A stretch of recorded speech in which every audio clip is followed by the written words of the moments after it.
नमस्कार, मी साक्षी पांचाळ न्यूज अनकटमध्ये आपलं स्वागत करते। दिवसभरातील काही महत्त्वाच्या घडामोडी पाहणार आहोत, मात्र त्याआधी हेडलाईन्सवर एक नजर टाकूया।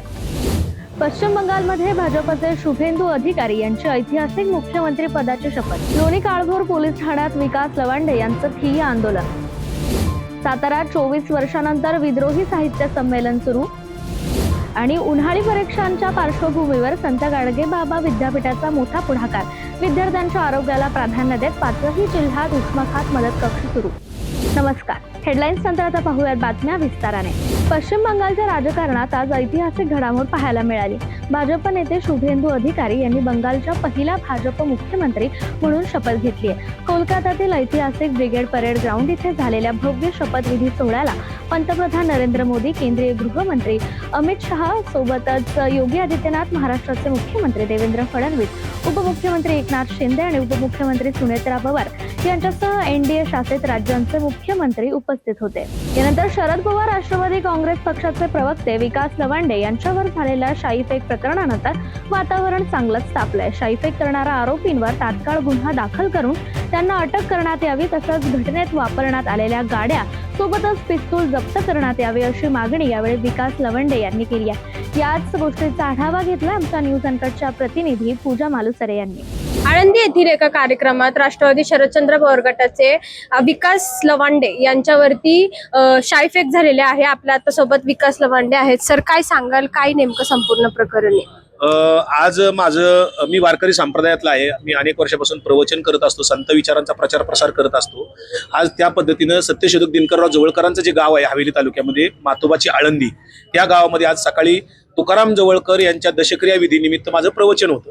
ते सकाळी 8 वाजता मी प्रवचन, तासभराचं प्रवचन केल्यानंतर तिथे नातेवाईकांकडे चहापाणी करून मी निघालो होतो। 9:45 वाजता मी त्या गावातनं बाहेर पडलो पुण्याला जाण्यासाठी।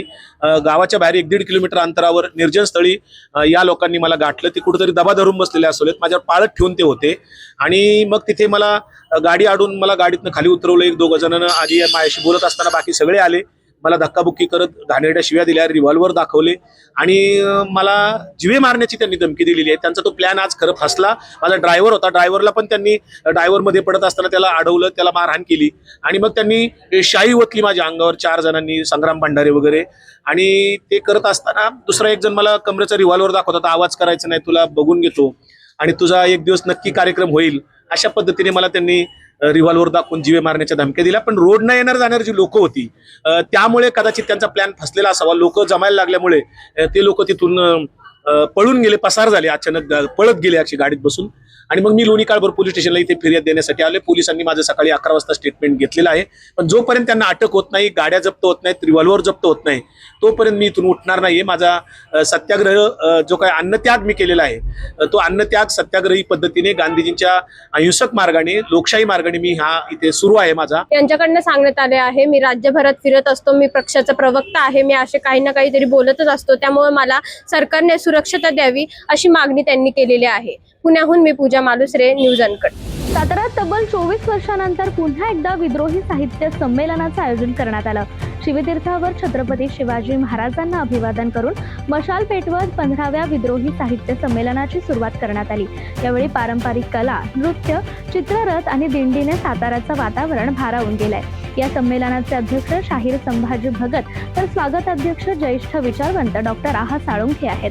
परिवर्तनवादी विचार, परिसंवाद, काव्य वाचन आणि विविध सामाजिक विषयांवरील चर्चांसाठी राज्यभरातील साहित्यप्रेमी मोठ्या संख्येने सहभागी होणार असल्याची माहिती मिळते। साहित्य संस्कृती संमेलन विद्रोहीचं हे 15वं आहे। हे एका अर्थानं ऐतिहासिक संमेलन ठरणार आहे। याचं कारण या संमेलनातून एक नवी दिशा महाराष्ट्रातल्या आणि भारतीय तळागाळातल्या जनतेसाठी एक सांस्कृतिक राजकारण आणि या भूमीमधले सुपुत्र क्रांतिसिंह नाना पाटील यांनी जे इतिहासामध्ये काम केलेलं आहे ते या देशभरात घेऊन जाण्याचं काम हे साहित्य संमेलन करणार आहे। मी माझे मोठे बंधू डॉक्टर भारत पाटणकर यांनी मागच्या संमेलना अगोदरपासूनच एक मोठी परंपरा या महाराष्ट्रात सुरू केलेली आहे। एका अर्थानं महाराष्ट्रातल्या जनतेला नवी सांस्कृतिक जाणीव आणि नेणीव निर्माण करण्यासाठी भारत पाटणकरांनी खूप लिखाण केलेलं आहे। ते मागच्या संमेलनाचे अध्यक्ष होते। तर या संमेलनामध्ये ती धुरा माझ्याकडे येणार. मला खूप आनंद वाटतो की जरी आजूबाजूला काळोख असला तरी त्या काळोखाला आम्ही आमची संधी समजतो आणि इथून पुढे जे साहित्य संमेलनातलं जे काही निर्माण होईल ते आमचे लक्ष्मण दादांनी या महाराष्ट्राला नवं साहित्य दिलेलं आहे. त्यामुळे दादांच्या नेतृत्वाखाली आणि त्यांच्या मार्गदर्शनाखाली आम्ही घडलो. हे साहित्य संमेलन एका अर्थानं आमची एक बहीण बिहारमधून आलेली आहे आणि त्या बिहारच्या बहिणीच्या बरोबर आम्ही हे साहित्य संमेलन उद्घाटन करणार आहोत.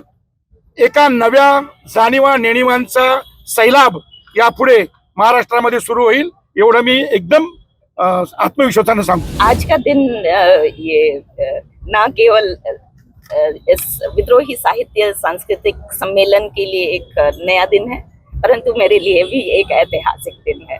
मैं झारखंड के जहां आदिवासियों की काफी संख्या है, जनसंख्या में दूसरे प्रदेशों से काफी ज्यादा है, वहां से आकर इस क्रांति की भूमि में आकर इस सम्मेलन में भाग ले सकती हूँ. ये अपने में एक संबंधों को जोड़ने का एक विषय. मैं बहुत धन्यवाद देना चाहती हूँ पूर्व अध्यक्ष डॉक्टर भरत पाठंकर को और अभी के अध्यक्ष को, जिन्होंने मुझको ये निमंत्रण दिया आप सबों के साथ, और इस सम्मेलन के साथ ही केवल नहीं परंतु इस भूमि में जितनी क्रांति के मूवमेंट्स हुए हैं उसके साथ जुड़ने का एक मौका दिया. संबंध तो पहली बार बनते हैं और उसके बाद चलते रहते हैं, इसलिए मैं आज के इस सम्मेलन को एक संबंधों का, क्रांतियों का और नई दिशा और भी आगे बढ़ने के लिए एक दूसरे के स्ट्रेंथ के साथ, एक दूसरे की ताकत के साथ उसको और नया आयाम दे सकने. संत गाडगे बाबा अमरावती विद्यापीठाच्या उन्हाळी परीक्षा सुरू असताना वाढत्या तापमानाचा विद्यार्थ्यांच्या आरोग्यावर होणारा परिणाम लक्षात घेऊन विद्यापीठ प्रशासनाने कुलगुरू डॉक्टर मिलिंद बारहते यांच्या मार्गदर्शनाखाली विद्यार्थी विकास विभागातर्फे विद्यापीठ परिक्षेत्रातील 5ही जिल्ह्यात उष्माघात मदत कक्ष स्थापन केलेत. या उपक्रमाअंतर्गत इथल्या विद्यार्थ्यांना ग्लुकोज, ORS पॅकेट सोबतच प्रथमोपचार साहित्याचं वितरण करण्यात आलंय. यासोबतच उष्माघातापासून बचावासाठी आवश्यक उपाययोजनाबाबतही मार्गदर्शन केलंय. नमस्कार. आपणा सर्वांना माहीतच आहे की अमरावती परिसरामध्ये उष्णतेची तीव्रता अत्यंत वाढलेली आहे आणि खऱ्या अर्थानं संत गाडगेबाबा अमरावती विद्यापीठाच्या विद्यार्थ्यांच्या परीक्षासुद्धा सुरू झालेल्या आहेत. म्हणूनच माननीय कुलगुरू आदरणीय डॉक्टर मिलिंदजी बारहते सर यांच्या मार्गदर्शनामध्ये संत गाडगेबाबा अमरावती विद्यापीठाच्या परिक्षेत्रातील 5ही जिल्ह्यामध्ये जिल्हास्तरीय उष्माघात मदत कक्षाची स्थापना करण्यात आलेली आहे आणि याची सुरुवात नुकतीच अकोला येथील श्री शिवाजी महाविद्यालय येथे पहिल्यांदा त्या उष्माघात कक्षाची स्थापना करण्यात आली. त्यासोबतच येणाऱ्या 2 दिवसामध्ये अमरावती शहराकरता अमरावती येथे अमरावती ग्रामीणकरिता JD पाटील महाविद्यालय दर्यापूर येथे, यवतमाळ येथे दाते कॉलेजमध्ये, त्यासोबतच बुलढाणा जिल्ह्यासाठी GS महाविद्यालय खामगाव आणि त्यासोबतच सर्व जिल्ह्यामध्ये या मदत कक्षाची स्थापना करण्यात आली आहे. या मदत कक्षाच्या द्वारे प्रत्येक सेंटरवर त्या ठिकाणी ORS असेल, ग्लुकोज याची मदत विद्यापीठाद्वारे करण्यात येणार आहे. त्यासोबतच या सर्व परीक्षा केंद्रातील जे प्राचार्य महोदय आहेत, संबंधित व्यक्ती आहेत, त्यांना त्या ठिकाणी काय काय काळजी घेतली जाईल यासोबतचं मार्गदर्शन करण्यात येणार आहे. मी या निमित्ताने सर्व परीक्षा केंद्राच्या संचालक प्राचार्य महोदय यांना विनंती करतो की आपापल्या जिल्ह्यातील उष्माघात मदत केंद्राला आपण व्हिजिट करावी. येणाऱ्या कालावधीमध्ये त्या बैठकीला उपस्थित राहून प्रत्यक्ष विद्यार्थी परीक्षा देत असताना उष्माघातासंदर्भात आपण काळजी घेऊन आपापल्या केंद्रांवर स्वच्छ थंड पाणी, ORS आणि ग्लुकोज या सर्वांचं त्या ठिकाणी योजना करावी व चांगल्या पद्धतीने त्या ठिकाणी विद्यार्थ्यांना सोय उपलब्ध करून द्यावी. धन्यवाद. अमरावती जिल्ह्यातील धामणगाव रेल्वे पंचायत समिती अंतर्गत येणाऱ्या अशोकनगर ग्रामपंचायतीने मुख्यमंत्री समृद्ध पंचायत राज अभियानात अन्याय झाल्याचा आरोप केलाय. ग्रामविकास अधिकारी आणि संगणक परिचालक यांनी संगनमत करून शासनाच्या पोर्टलवर चुकीची माहिती अपलोड केल्याची तक्रार यावेळी ग्रामस्थांनी जिल्हा परिषद मुख्याधिकाऱ्यांकडे केली आहे. पाहूयात ते काय म्हणतात. माझा निवेदनाचा विषय असा होता की या येत्या 5 तारखेला माझ्या गावामध्ये कमिटी येऊन गेली गाव तपासणीसाठी.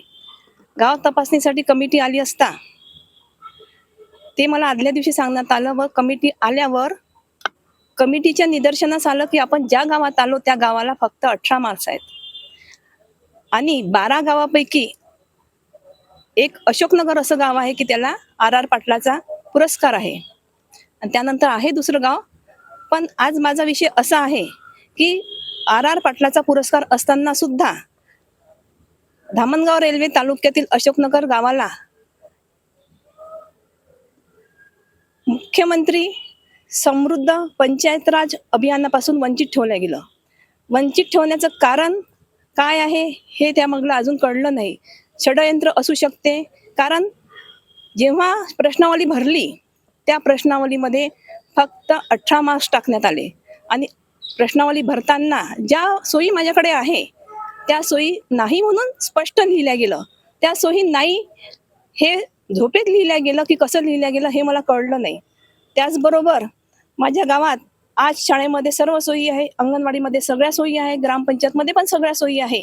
जेव्हा RR पाटलात गाव येते तेव्हा सगळ्या सोयी असतातच, परंतु सगळ्या सोयी असून सुद्धा प्रत्येक गोष्ट नाही म्हणून लिहिल्या गेली.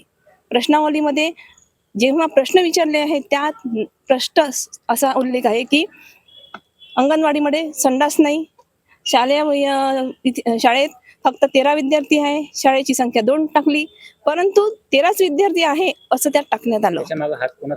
याच्या मागे हात हा कोणाचा असू शकते हे मी निश्चित करू शकत नाही, पण हे षडयंत्र बरंच लांब आहे आणि मोठं आहे.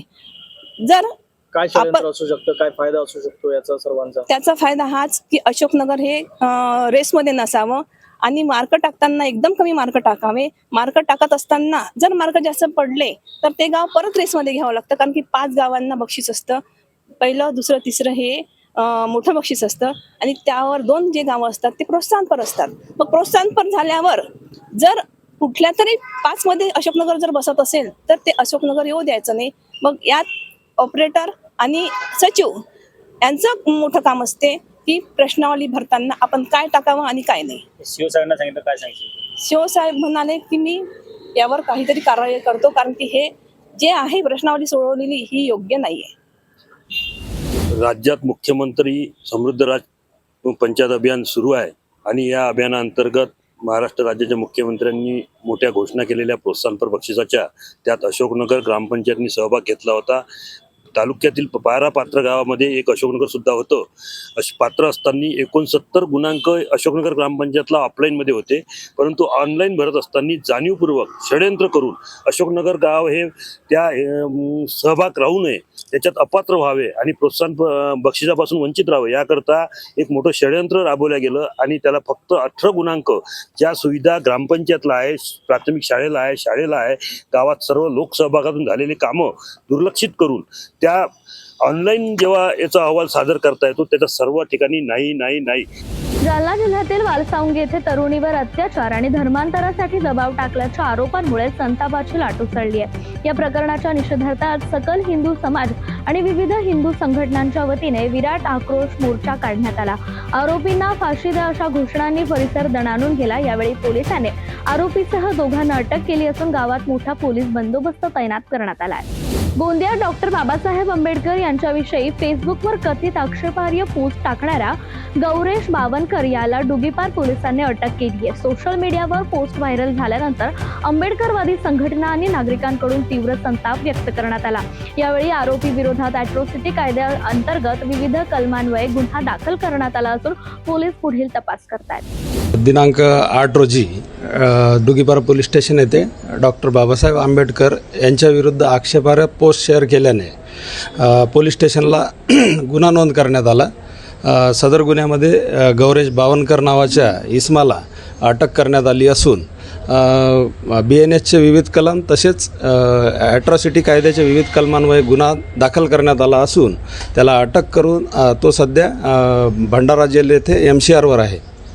काय नावाने त्यांनी ID तयार केली, त्यांनी काय मजकूर टाकलेला होता? दिनेश ब्राह्मणकर नावाने ID तयार केलेली होती आणि त्यामध्ये बाबासाहेबांचा फोटो लावून आक्षेपार्ह विधानं त्याच्यावर होती. त्यावरून आपण गुन्हा दाखल केलेला आहे. यापूर्वी त्याचं कुठलंही रेकॉर्ड नाही आहे. त्या गुन्ह्याचा तपास माननीय उपविभाग पोलीस अधिकारी पाटील साहेब करत आहेत आणि या गुन्ह्याचा सखोल तपास करून पूर्ण शेवटपर्यंत हा तपास केला जाईल. कोसमतोंडी येथील श्री गौरेशजी बावनकर यांची ती फेसबुक आय डी आहे. त्यांनी बनावट दिनेश ब्राह्मणकर नावाची एक बनावट आय डी तयार करून अशा प्रकारचा कार्यक्रम त्यांच्या वतीनं सोशल मीडियावर महापुरुषांची बदनामी करण्याचा कट कारस्थान जाणून बुजून त्यांच्या वतीनं सुरू आहे. म्हणून काल 60-70 समाज बांधव, आमचे बौद्ध समाज बांधव सडक तालुक्यातील तक्रारकर्ते श्री रोशन बडोले व इतर समाज बांधव, दुसरी तक्रार श्री विदेश टेंभुर्णे आणि इतर समाज बांधव यांच्या मुख्य तक्रारकर्ते म्हणून आणि इतर आम्ही जे समाज बांधव म्हणून काल माननीय दुग्गीपार ठाणेदार यांना तक्रार दिली.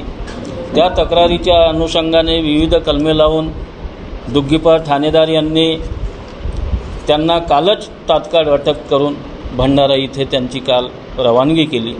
डोंगरे साहेबांनी जे DYSP आहेत त्यांनी सांगितलं की आज त्या गौरेश बावनकर नावाच्या व्यक्तीवर ॲट्रॉसिटी अंतर्गत गुन्हा दाखल झालेला आहे आणि ती केस आता त्यांच्या कार्यालयामार्फत चौकशी सुरू आहे.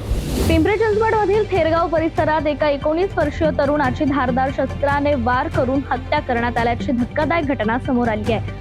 सुभान शेख असं मृत तरुणाचं नाव असून गुरुवारी रात्री शिवशंकर कॉलनी परिसरात हा संपूर्ण प्रकार घडलाय. गंभीर जखमी अवस्थेत सुभानला रुग्णालयात दाखल करण्यात आलं, मात्र त्यावेळी डॉक्टरांनी त्याला मृत घोषित केलं. तर सध्या या प्रकरणी काळेवाडी पोलिसांनी अज्ञात आरोपींविरुद्ध गुन्हा दाखल केला असून CCTV फुटेजच्या आधारे आरोपींचा शोध सुरू आहे. यातील जो मयत आहे सुभान शेख यास गणराज कॉलनी या ठिकाणी तो सपना हिच्याबरोबर प्रेमसंबंध ठेवून लग्न करायची तयारी करतो. हे चुकीचं आहे. असं लग्न करू नको असं समजवता जी भानगड झाली त्याच्यामध्ये आरोपित विशाल सूर्यवंशी आणि अनिकेत सूर्यवंशी यांनी धारदार हत्यार, चाकू, चॉपर आणि एक लाकडी दांडका याने त्या ठिकाणी मारहाण केलेली आहे आणि त्या मारहाणीमध्ये सुभान शेख हा मयत झालेला असून त्याचा जो दुसरा साथी आहे मावसभाऊ अर्शद शेख हा सुद्धा त्या ठिकाणी जखमी झालेला असून त्याला YCM हॉस्पिटल येथे दवाउपचार चालू आहेत. ही घटना घडल्यानंतर ताबडतोब काळेवाडी सिनियर PI आणि DBचा स्टाफ आरोपी अटक करण्यासाठी रस झाले. पहिल्यांदा अनिकेत सूर्यवंशीला अटक केली असून दुसरा जो आरोपी आहे मुख्य आरोपी विशाल सूर्यवंशी याला देखील काळेवाडी पोलिसांनी अटक केलेली असून पुढील कारवाई कामी तपासी अंमलदार API गुरव आणि त्यांची टीम ही पुढील रीतसर कायदेशीर कारवाई करत आहेत. आरोपींवर यापूर्वी काही गुन्हे वगैरे आहेत का? नाही, यातील जो मयत आहे सुभान शेख याच्यावरती पूर्वी या सपना नावाच्या मुलीला मारहाण केल्याबद्दल एक हाफ मर्डरची केस दाखल आहे आणि तो 5 दिवसापूर्वी सदर केसमधून जामिनावर सुटून आलेला होता आणि परत त्या मुलीशी लग्न करण्याच्या दृष्टीने प्रयत्न करत असल्यामुळे सपना हिची जी आई आहे त्या आईनं या सूर्यवंशीच्या निकटवर्तीय सूर्यवंशीच्या मदतीनं त्यांना समजवण्याच्या दृष्टिकोनातून हा प्रकार घडलेला असून आम्ही आरोपींना ताबडतोब अटक केलेली आहे. यानंतर माणुसकीला काळीमा फासणारी एक संतापजनक घटना भंडारा जिल्ह्यातून समोर आली आहे. लाखनी तालुक्यात एका 50 वर्षीय नराधमाने आपल्या शेजारी राहणाऱ्या चिमुरडीला वासनेची शिकार बनवले. धक्कादायक बाब म्हणजे या अत्याचारानंतर पीडित मुलगी 4 महिन्यांची गरोदर राहिली असून आरोपीने तिला जीवे मारण्याची धमकी देत तिचं तोंड दाबलं. यानंतर पीडितेच्या वडिलांच्या तक्रारीवरून लाखनी पोलिसांनी आरोपी रतनलाल उर्फ जागेश्वर कुळमते याच्या विरोधात पॉक्सो आणि भारतीय न्याय संहितेअंतर्गत गुन्हा दाखल केला असून आरोपीला ताब्यात घेतलाय. पोलीस स्टेशन लाखनी हद्दीमधील या ठिकाणी जे आहे ते पीडिताचे वडील यांच्या तक्रारीवरून ज्या पीडिताशी जबरदस्तीने शारीरिक संबंध करून तिला धमकावून कुणाला सांगितलं तर तुला मारेल असं धमकावून जे आहे दिल्यावरून एक गुन्हा दाखल झालेला आहे. त्यामध्ये अपराध क्रमांक 236/26 कलम 64(1), 65(1), 351(3) भारतीय न्याय संहिता आणि बालकांचे लैंगिक अपराधापासून संरक्षण अधिनियम 2012 कलम 4 आणि 6 यान्वये गुन्हा दाखल झाल्यानंतर तात्काळ SDPO साकोली यांनी लाखनी पोलीस स्टेशनच्या 2 टीम तयार करून आरोपी नामे रतनलाल उर्फ जागेश्वर सुरचंद कुळमते वय 50 वर्ष याला ताब्यात घेतले आणि त्याला जे आहे अटक करून पुढील तपास जे आहे पोलीस स्टेशन लाखनी अंतर्गत पोलीस निरीक्षक सुभाष बारसे हे करत आहे. यानंतर साताऱ्यातील कोयना नगर आणि पाटण शहरासह तालुक्याला वादळी वाऱ्यासह मुसळधार पावसाने चांगलंच झोडपलंय. यामध्ये कामर गावाला मोठा फटका बसलाय तर 5 घरावरील जवळपास 65 सिमेंट पत्रांचं मोठं नुकसान झालं असून लग्नाचा मंडप वादळी वाऱ्यामुळे उडालाय. तर नेचल इथल्या एका घरावर झाड पडलंय. या वादळी वाऱ्यामुळे आंबा फळाला मोठा फटका बसला असून उन्हाळी भुईमूग पीक काढणीला आलं असताना पावसाने तडाखा दिल्याने शेतकरी अडचणीत येण्याची शंका आहे. या बातमीचा आजच्या बुलेटिनमध्ये इथेच थांबूयात. धन्यवाद.